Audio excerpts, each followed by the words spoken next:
Merci beaucoup Irène. Je te remercie beaucoup de m'avoir invité à parler de ce sujet de la connaissance, compétence et des responsabilités infirmières. Comme Irène l'a dit, je suis la directrice de la Ligue genevoise contre le cancer, mais je suis aussi une infirmière diplômée en oncologie et soins palliatifs et je vais terminer un master en gestion des systèmes de soins et de santé en mai. À la Ligue genevoise, nous avons l'occasion de recevoir très souvent des personnes, familles, proches, qui nous racontent comment c'est pour elles de vivre avec un cancer. Un mot encore, avant de commencer, un mot sur la traduction. Le thème des connaissances est largement nourri par des recherches en sciences infirmières venant principalement des États-Unis. Et nous avons la chance en français d'avoir le Canada francophone qui a déjà un peu œuvré pour faire ces traductions et pour avoir des termes assez précis. Malheureusement, ce n'est pas le cas pour l'allemand et la version allemande peut parfois comporter un sens différent. Malgré tout le soin apporté, je remercie ici les traductrices. Pour appuyer, il y a un appareil. Comment ça se... Ah. Pardon.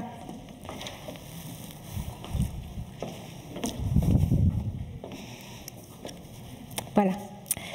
Alors, le professeur Tcherny vient de nous offrir un bel aperçu d'une avancée biomédicale et pharmaceutique, génétique, avec des spécialisations toujours plus pointues, accompagnées d'une pression, on l'a entendu, pour limiter les coûts. Il a beaucoup parlé d'innovation.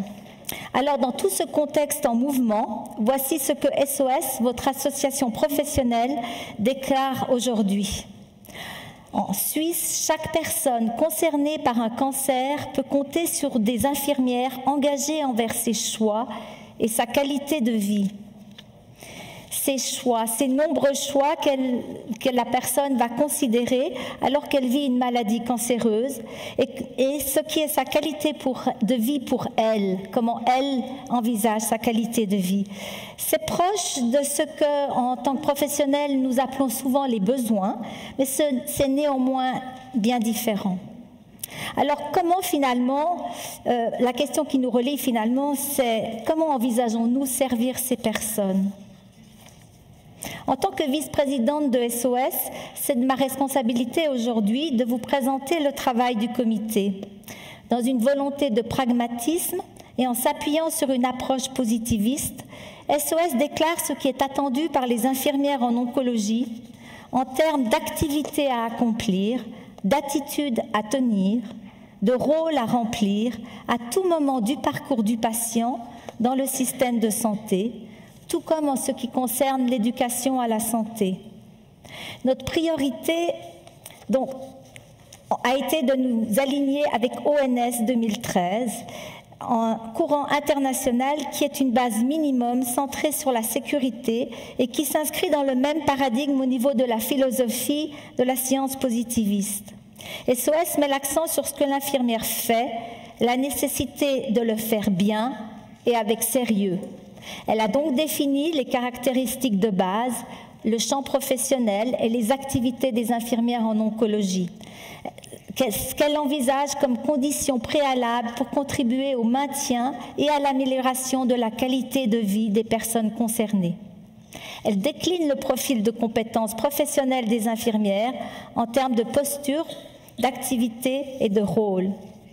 Soins en oncologie Suisse soutient la prise de position d'ODA Santé pour la préparation d'un examen en soins infirmiers en oncologie. Irène vous en a parlé pour les personnes qui appartiennent à SOS à l'Assemblée générale. Dans la tradition de l'association, il est vrai qu'une grande attention et des moyens importants sont utilisés pour des offres centrées sur la formation concernant des activités de soins telles l'administration des traitements, l'évaluation et le traitement de symptômes et effets indésirables ou encore la communication sur des thèmes délicats. Il est bon de rappeler que tout professionnel infirmier est responsable des soins qu'il prodigue et de suivre les standards minimums édictés pour assurer une qualité minimale dans les activités à accomplir. Alors ça, j'avais oublié de bouger, je crois. Je suis désolée, vous n'avez pas pu suivre avec les diapositives. Désolée. Alors, en même temps, dans les publications professionnelles, les revues de littérature scientifique au sujet des programmes de formation, nous avons l'évidence de la mise en visibilité de la science infirmière et de ses théories qui guident la pratique infirmière. Quelle contribution de la discipline infirmière au bien-être de l'humanité? L'accent n'est plus centré sur l'énumération des actes qu'elle accomplit par délégation ou non, en son rôle propre, mais sur la responsabilité d'inscrire ces actes en référence à la discipline qu'elle pratique, la discipline infirmière et ses connaissances spécifiques. Autre chose est attendue sur les 10 prochaines années, afin de garantir la sécurité, les actes minimums à accomplir. La question de la complexité se joue à comment je construis avec et comment je trouve des possibles. Quel engagement, quelle ouverture, quelle voie voulons-nous affirmer? En quoi la discipline infirmière peut-elle contribuer pour les personnes, familles, communautés? À droite, vous voyez, nous avons eu l'occasion de nous réunir pour réfléchir sur cet important thème à Belle-Alpe, et nous avions comme vue le glacier d'Aletsch que vous voyez, et le glacier d'Aletsch est porteur d'histoire. Tout comme dans l'histoire de la profession qui est passée d'une vocation à l'éducation, la formation professionnelle. Nous avons eu Florence Nightingale qui a été à l'origine de la première école d'infirmières pour être aujourd'hui une science infirmière. Notre association, SOS, bien que plus jeune, a porté beaucoup d'attention au curriculum et au rôle et est aujourd'hui ouverte à la science. SOS s'engage, et cela fait partie de la responsabilité d'une association professionnelle d'envisager le futur afin d'offrir à ses membres une structure de connaissances sur laquelle ils peuvent s'appuyer pour anticiper et participer au changement en apportant la contribution de leur discipline. Monsieur Tcherny nous a dit qu'on devait tous se mettre ensemble et qu'on a tous une contribution particulière à ajouter. Les enjeux de demain sont grands. Pour cela, il est important de risquer quelque chose sur la base de ce que les personnes vivant une maladie cancéreuse ou concernées par le cancer expriment. Ceux qui sont appelés les usagers cherchent à connaître ce que nos connaissances et compétences peuvent leur apporter, eux qui sont les leaders de leurs soins. Alors comment envisageons-nous servir ces personnes? Et que disent-elles? Alors, pour les Genevois, vous avez certainement lu ce gros titre dans la tribune. Les aînés craignent plus l'hôpital que la mort. Il s'agit d'une étude qui a montré que les personnes âgées en maison de retraite préféraient mourir dans leur institution plutôt qu'aller à l'hôpital. Cette étude, elle a été menée et éditée en 2013 par la commission de santé de l'UNI 3, l'Université de Genève, des seniors. Le président de la commission de santé, que vous voyez là, qui est M. Hans Stalder, dit « L'aspect technique prime, le diagnostic et la thérapie de la maladie sont devenus plus importants que le malade. Peut-être que le rôle des infirmières mérite d'être repensé. » Alors, ça, c'est des choses qui nous sont dites par l'intermédiaire d'une recherche, et vous avez tous l'occasion d'entendre des personnes qui vous témoignent des choses, qui vous disent des choses. Et là, il s'agit d'un monsieur atteint d'un cancer pulmonaire avec des métastases osseuses, un monsieur choisi parmi d'autres personnes que nous avons l'occasion d'entendre. Et ce monsieur parle d'une infirmière à domicile. Il cite son prénom et il dit « Elle est là, elle m'écoute. Elle va chez les personnes et elle voit comme c'est dur. C'est dur. Tu es là et tu ne peux pas bouger pendant des heures et tu attends le jour et les autres partent au travail, à l'école et toi tu restes tout seul. Tu es seul et les autres disent « Oui, c'est comme ça, mais toi tu cherches. » Alors, la volonté d'SOS, c'est beaucoup d'être utile aux infirmières dans la pratique. Alors peut-être ça vaut la peine de se poser la question, mais qu'est-ce que c'est que la pratique? La pratique qui n'est pas la praxis. C'est traduit comme ça en allemand. Je pense qu'il y a aussi un autre mot qui existe, parce que praxis a été posé par une infirmière, mais que c'est pas... moi, je parle vraiment de votre pratique de tous les jours. Et le mot pratique, en français, il y a l'adjectif et il y a le nom. Et en termes d'adjectif qui concerne l'action, orientée vers l'action, qualifie l'action en tant que conséquence d'une vue théorique ou que mise en œuvre d'un projet. En tant que mot, c'est un exercice de l'activité volontaire visant à mettre en œuvre les principes ou les lois d'une science, les procédés d'une technique, les règles d'une morale ou d'une religion. Cette définition est tirée du vocabulaire de la philosophie et des sciences humaines de Morpho. Morpho est un agrégé de philosophie et il est professeur à la Sorbonne. Alors, qu'est-ce que la pratique du soin ? Lorsque nous, infirmières, responsables d'unités de soins, spécialistes cliniques, enseignantes, parfois parlons de la pratique, nous nous référons souvent à des standards de soins, les standards de pratique, soit des soins prédéfinis et organisés pour répondre à des exigences assurant la qualité minimum attendue. On se réfère aussi souvent à des habitudes, des activités répétitives, des gestes routiniers, des modes de faire, des traditions. Et si on questionne sur la raison d'une telle pratique, la réponse c'est fréquemment « nous, ici, nous avons souvent l'habitude de faire comme ça, et ici c'est comme ça ».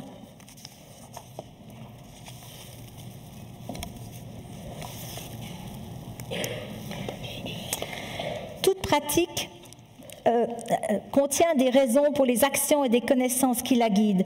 William Cody, qui est un infirmier, un doyen de l'école de sciences infirmières à l'université de Charlotte, qui a beaucoup travaillé avec les familles en santé communautaire et avec les sans-abri, il dit « La pratique infirmière est une activité intentionnelle et délibérée, guidée par la science infirmière et d'autres sources de connaissances, réalisée par les infirmières et conçue pour le bénéfice des personnes et de la société. La pratique a toujours un sens, même si ce sens qui n'est plus très présent est flou ou même on ne se rappelle plus pourquoi nous faisons certaines choses. » Alors, qu'en est-il du nursing ? Le concept du métaparadigme de nursing, c'est-à-dire à un niveau d'abstraction le plus élevé, se réfère à la définition du nursing en tant que les mesures prises par les infirmières en leur nom, en tant que les mesures en leur nom ou conjointement avec des êtres humains et les objectifs ou les résultats des actions de soins.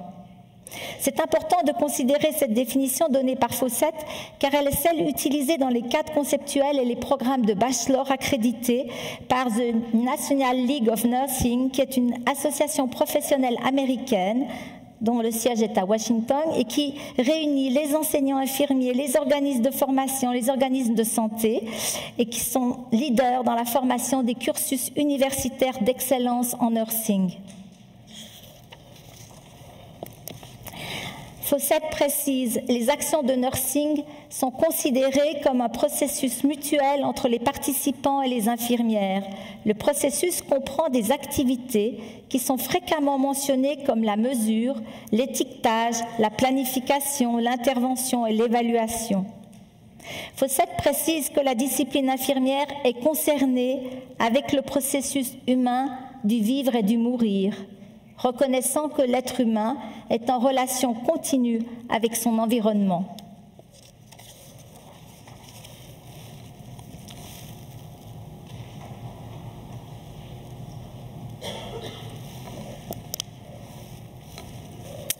Les infirmières sont vues comme celles qui mènent à bien des tâches d'une certaine nature.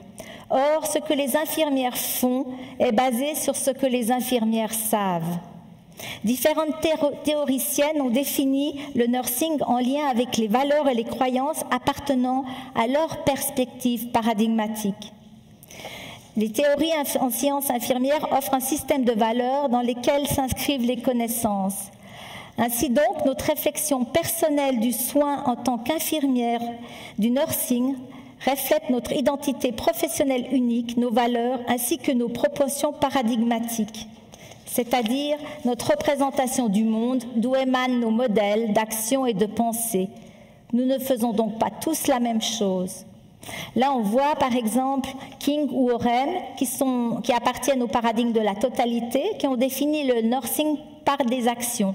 C'est ce que fait l'infirmière, ce qui est fait par l'infirmière. Rogers, qui vient du paradigme de la simultanéité, affirme que la pratique du nursing, ce n'est pas le nursing, c'est plutôt l'utilisation de la connaissance infirmière pour une plus-value pour l'humanité. Et Pars, qui est du paradigme de l'humain devenant, affirme que le nursing est une discipline dont la pratique est l'exercice d'un art.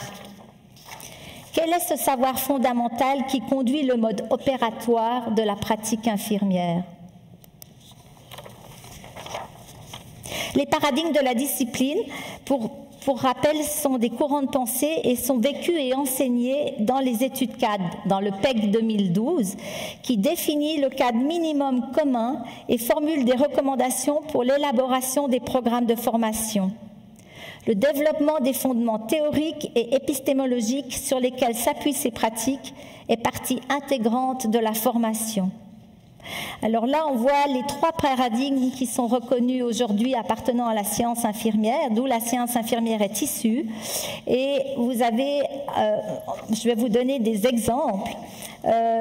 L'ontologie, c'est le quoi, c'est-à-dire quand on est dans le paradigme de la totalité, on va parler d'un être qui est bio, psycho, social et spirituel. Et l'infirmière, vivant la perspective du paradigme de la totalité, porte son attention en pratique sur dépister les problèmes, évaluer les besoins et mettre en place des actions pour tenter de les résoudre. Selon la méthode choisie, elle s'intéresse plus particulièrement à renforcer quelques aspects qu'elle considère comme primordiaux, tels la capacité d'auto-soin avec Orem, la capacité d'adaptation avec Roy, ou encore la relation interpersonnelle qu'elle souhaite établir avec Peplau. Elle valorise l'utilisation d'outils comme moyen d'objectiver les expériences humaines et comme appui pour décider de conduite à tenir. L'infirmière vivant la perspective du paradigme de la simultanéité, dans laquelle est décrit que l'humain est un pattern unitaire, ce qui signifie qu'en fait il est un, mais un en mouvement. Pattern, ça veut dire un modèle en mouvement. Eh bien, elle va porter son attention en pratique sur ce que la personne décrit avec l'intention de reconnaître ses patterns de santé et plus particulièrement sur ceux qu'elle perçoit comme dissonants. Par exemple, un symptôme sera perçu comme la manifestation d'une dissonance. Elle vérifiera avec la personne la pertinence de ce qu'elle constate avant de lui suggérer des activités pour tenter de réduire ces dissonances.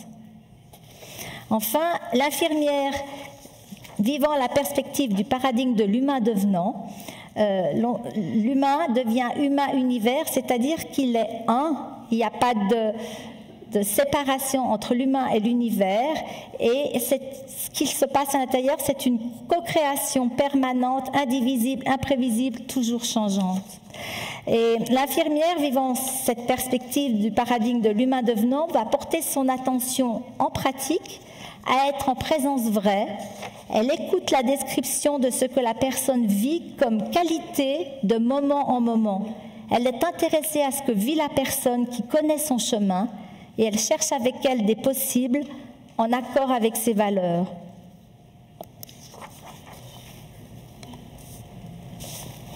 Guidée par l'humain devenant, la pratique de la science infirmière est un art, une co-création indivisible, imprévisible, toujours changeante. Et ça se fait alors que les personnes concernées par l'atteinte de la maladie et de leur santé sont à la recherche de comment avancer avec ce qui est important pour elles et décrivent comment elles l'envisagent.